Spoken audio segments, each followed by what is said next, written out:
Good evening, London. Allow me first to apologize for this. The emergency channel!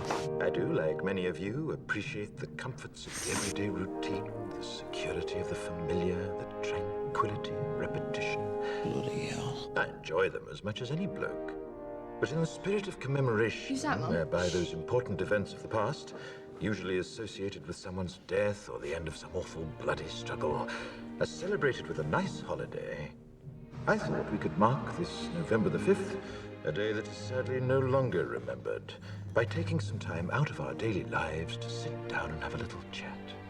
There are, of course, those who do not want us to speak. Let me think, just let I me think. suspect even now, orders are being shouted into telephones, and men with guns will soon be on their way. It's Chancellor Sutler.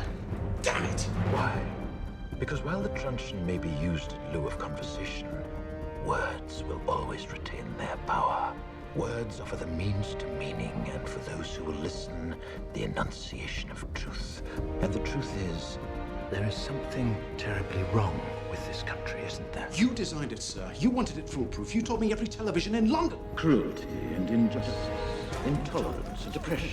And where once you had the freedom to object, to think and speak as you saw fit, you now have censors and systems of surveillance coercing your conformity and soliciting Cameras. your submission. We need cameras. How did this happen? Who's to blame? Well, certainly there are those who are more responsible than others, and they will be held accountable. But again, truth be told, if you're looking for the guilty, you need only look into a mirror. I know why you did it. I know you were afraid. Who wouldn't be? War, terror, disease. There were a myriad of problems which conspired to corrupt your reason and rob you of your common sense. Fear got the best of you, and in your panic you turned to the now High Chancellor Adam Sutler. He promised you order, he promised you peace, and all he demanded in return was your silent, obedient consent. Inspector, you're almost through. Last night, I sought to end that silence. Last night, I destroyed the Old Bailey to remind this country of what it has forgotten. More than 400 years ago, a great citizen wished to embed the 5th of November forever in our memory. His hope was to remind the world that fairness, justice, and freedom are more than words. They are perspectives. So if you've seen nothing, if the crimes of this government remain unknown to you, then I would suggest that you allow the 5th of November to pass unmarked.